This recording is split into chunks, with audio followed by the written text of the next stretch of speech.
My name is Levi and I'm 9 years old. I like playing sports, soccer and basketball. I like playing soccer because I like when I receive the ball, and I also like when it's the end of the game and you're really trying to score goals. When I was pregnant with Levi, it was a normal pregnancy, a normal birth. Levi had a stroke in utero, probably near the end of his term. And we didn't find out about it until he was around 10 weeks old, I think is when we suspected, and it was confirmed at around 5 months. I had never even heard that kids have strokes in utero. It's just not something you think about or worry about. There's a lot of things to worry about when you're pregnant. That wasn't one of the things that had ever crossed my mind or that I knew even existed. When I discovered I was going to have a kid with a disability, I didn't really know how to process it.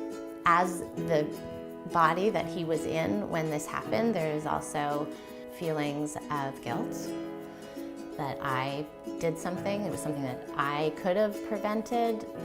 The rational side of me knows that that is not the case. But in moments of feeling more sad about it all, I definitely feel guilty.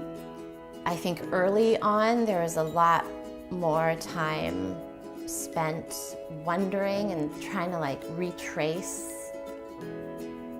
how I spent those 9 months and what happened over those 9 months. Should I not have been on so many airplanes? You know, all those things go through your head. The stroke is pretty deep in his brain, and it's near the motor neurons where they all come together at the ventricle.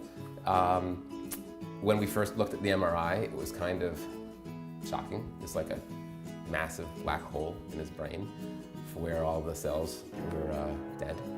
And that sort of really helped us understand the magnitude of what was going on. I think the way that I managed was to just sort of do things, to figure out, okay, what do we need to do?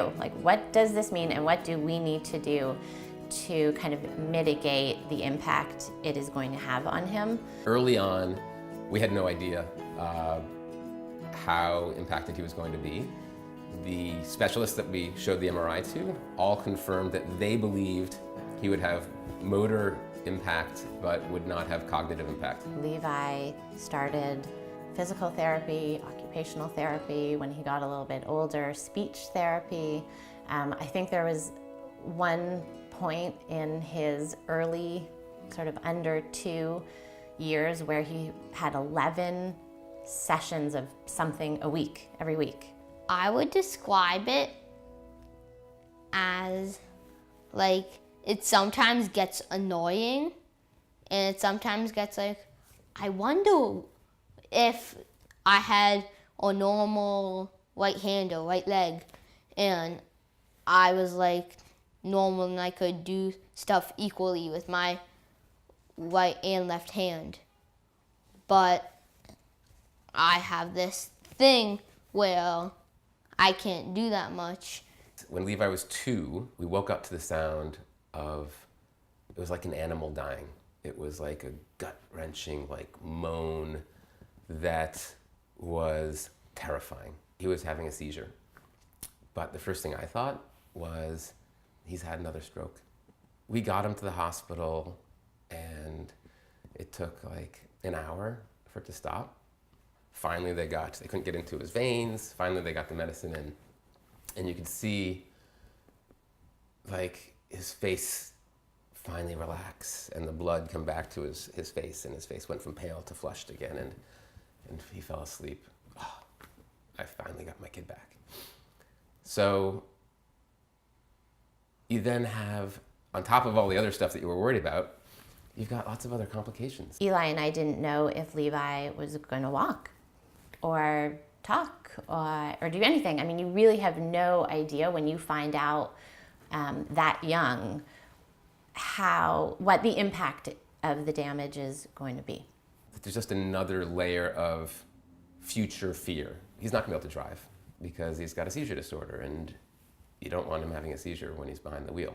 He gets seizures, but he takes medicine twice a day to stop it, so he doesn't get them. He used to get them a lot when he was a little kid, but he hasn't gotten them a lot when he gets older. Well, I think 98% of the time, he's just like a normal brother and a normal kid, but then the 2% of the time, it's harder for him. I can't really write words. I can't even write my name or my age really well for a person to see, Levi. I can't really pick up a spoon or stab a fork or cut really well at all. It's kind of just harder, like when he goes to a friend's house to go to soccer practice. He has to ask his friend or his mom to help him tie his shoes or put on his soccer socks. Soccer has been amazing for Levi. He's stronger, he's confident. I think that playing soccer in particular has been really an important way for Levi to feel a part of what's going on. He wants to be part of that. He wants to be part of the crew of boys that gets to school early and plays soccer at recess, plays soccer when he gets home, plays soccer when his friends come over. When he was growing up and walking, he could hardly walk down the sidewalk and not trip and fall. And one day we took a walk in the woods, and we were walking home, and it was just Levi and I, and out of nowhere he said, "Papa, I know I'm gonna be the worst person on the team, but I'd really like to play soccer. Can you let me play soccer?" And I was like, sure. Why would I decide that you can't play soccer? Like, if you want to play, go for it. And that's how it started. It was his decision. I'm not as fast as the other kids, so if I start dribbling, maybe a kid would catch up to me. I had this memory in one season ago, where I was on a breakaway, but then someone was really fast, so they caught up to me, and they turned the ball around. I don't like that sometimes they don't pass even if I'm open and I'm an option. Sometimes in soccer, when they pass my right foot and I'm in front of the goal and I try to shoot it, I can't really hit it with that much power, so I get really annoyed. If it was with my left foot, I would have maybe had a better chance of scoring, so I didn't have a big chance of scoring. I definitely have concerns about Levi continuing to play soccer in the current club that he plays with. And that's that he's not going to be able to keep up for much longer, so he is fast enough now to continue to participate, but it's just very clear that he won't be fast enough and agile enough for long. He's very able in so many ways, and there are no other outlets for him to play in. One morning, I was sitting with Erica, and we were looking at the Instagram feed for the Paralympic team. I reached out to the U.S. national coach to ask him, are there any camps that we don't know about? Is there any way that our son, who's 9-year-old kid with CP living in New York, that he can participate in soccer for kids with CP? And he wrote back really quickly, and he said, no, there's nothing. It's really unfortunate. I just decided, let's do it. Let's create it. So I convinced Stuart, the head coach for the U.S. national team, to jump on the phone with me, and I made a hard pitch. And he said, sounds great, slow down, start local first. Start building something locally. Once you get that going, you'll have some kids who could then go to a camp, and then you can invite other kids, and then you can make this whole thing happen. He said, here's the first step you should make. You should reach out to this guy. He has a son who's 15 who has Hemi, just like your son, and his son's a really great soccer player, And he lives near you. He lives in New Jersey. My name's Ashley Hammond, a professional soccer coach from Montclair, New Jersey. And I own indoor sports facilities and a soccer club called SDFC and a soccer training company called Sports Domain Academy. Coach and train young people, old people, anybody. My son Shay is 15, so I started coaching him pretty much from when he could first kick a ball. Shay is a disabled athlete. Shay had a stroke when he was a baby, and that obviously has created a number of physical challenges for him. And again, with that in mind, placing him on the right team, putting him in the right environment to succeed was a challenge from very early on, because typically children with the level of disability that he has don't compete, unfortunately, with able-bodied soccer players past a certain point. We had a breakfast together, sat down at a diner, and it was wild because you could see the disability a little bit, but Shay's really developed great coping mechanisms. And he's learned how to use his right hand in ways that Levi can't use his. And he's learned how to walk and clearly run, and he's very strong. On my team, there are 0 kids besides myself who have CP.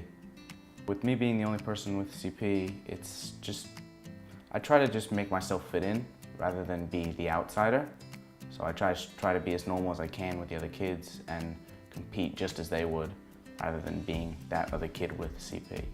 With my left leg and my left arm being disabled with CP, it's definitely difficult, say making a touch, playing a pass, shooting a shot. Those things don't come nearly as easy to me as it would for any other kid. Simple things that people may overlook, such as running even. It's just another step for me than it would be for any other kid. Since I was about 6 years old, I've had to do extra physical therapy, extra training, extra everything just to be normal and above normal on my team, and playing-wise, because of CP.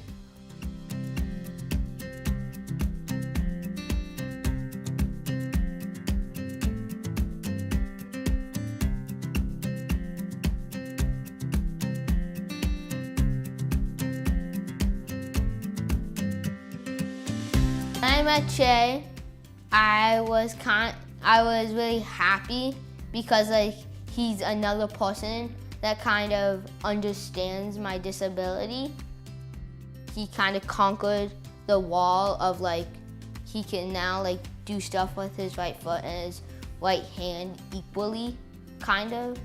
I thought that was amazing, and I should do stuff to make me like that. So starting a program similar to those that are run across Europe and the rest of the world for the younger players with CP is most definitely a goal of mine, and fortunately had the good graces to meet other people, more recently Eli, who have a similar goal. I think Ashley said from the beginning, he said when Shay was 9, I would never have guessed that he would be able to play at the level that he's playing right now, and that he would be being recruited by the US national team. What motivates me would be seeing just other kids running, kicking, shooting, all these normal things that everyone just does. Me seeing them do that and me not being able to, it motivates me to want to be able to do that. So I push myself to want to be able to do everything that everyone else can. In Shay's situation, having had a stroke, he has hemiplegia, so he has partial paralysis down his left side. He had a right-sided stroke. And that means that his muscles on his left side of his body, including his arms and legs, they don't develop in the same way that an able-bodied person does. The way I almost think of it would be I'm operating 2 machines when I play with cerebral palsy and hemi on my left side. My right side is one machine, my left side's another machine. Problem is the left side machine, some gears are broken, it's not as oiled, and just gotta keep working through everything. And it's just a different experience than most other kids would have who are able-bodied. Emotionally and mentally, Shay doesn't view himself as anything other than just a regular soccer player. We learned a great deal when he came back from his first men's national camp. I was very emotional in a situation where he expressed to me how privileged he felt to be around other people with his situation for the first time in his life. And it just hadn't dawned on us that was something that would be important to him. Never had we ever had him around or been around other kids who played soccer with CP. And it was hard for me because I cried when I first listened to the way he described his experience in national camp with these. I felt like I'd not necessarily been there for him in that regard. I kind of felt like we'd missed out on some of the things that we might have done for him. So part of this process, part of this program is to try to teach parents like me who have kids like Shay at a younger age and encourage them to be around kids like themselves and have that embrace, if you like, of what they have. We have a 3-phase plan for creating the CP Soccer US. The first phase is we're gonna actually launch here in New York, and we're going to create a team for all kids with CP from little to high school. And I don't know how many people we'll get, but we want all of you. We're going to figure out transportation, and we're going to figure out how to subsidize the transportation. That's one of the main reasons that we need to raise money. But we want to get all the kids available to play CP soccer, who are interested in playing CP soccer, to join our team. For all the phases, it's going to be open to boys and girls, and it's going to be kids from, I'd say, as young as 6, as young as they want to play soccer, all the way through to high school. We're then going to start planning for next summer of 2018, to have a camp. That's phase 2. And at that camp, we're going to invite kids from all over the country to come and experience 2 weeks at a sleepaway organization where they're playing soccer and they're hanging out with other kids with CP. One of the real goals of that experience is it's going to be soccer, but a really big part of it is going to be just immersing these kids in all day, everyday life with other kids with CP. If one kid has a trick for how to butter bread that the other kids don't know, then that one can teach the other ones. I'd love it to be co-ed. I'd like for these kids to get to meet other kids of the opposite gender who have the same thing too. Break down that barrier as well. We're going to try to bring in inspirational speakers to explain to them the challenges that they had with their own CP and how they overcame them, and to instill a sense of pride and really try to work through, I think, a lot of the feelings of inadequacy or otherness, and get people just to come to terms with the fact that, yeah, I have a disability and that's okay. Phase 3, we're hoping that the kids from outside the New York area are going to go home, and that their parents are going to be so excited about what they've learned that we'll be able to give them a roadmap for how to build a local team in their community. We want to build a team in Chicago, one in Dallas, one in San Francisco, one in St. Louis. All over the country have local smaller teams where they practice together and they play together and they get awareness among their community. And then what we'd love to be able to do is have a tournament that happens at the end of this sleepaway camp, where kids can come all in and have just a whole long weekend of CP soccer, of different cities playing against other cities. So by starting the league for the kids, I think it's crucial, number one, that they realize that they can achieve anything they want. I just think the most important thing is having those kids realize that they belong in the sport, that they belong in other sports too, but they certainly belong in soccer, that they can succeed at this sport, that they can succeed playing at the highest level, and that there is an end goal, the end goal being the national team. I think most people who have children with CP would never dream that those opportunities exist, and I think it's important that we highlight those opportunities so that kids like Shay, like Levi, realize that there's an opportunity for them. If I played with other kids who had CP, I think it would be a different experience, because they kind of have the feeling of like, oh, I never get past you because like I can't control the ball with both my feet correctly, or like as good as other kids on the team. So I think it would be a different experience.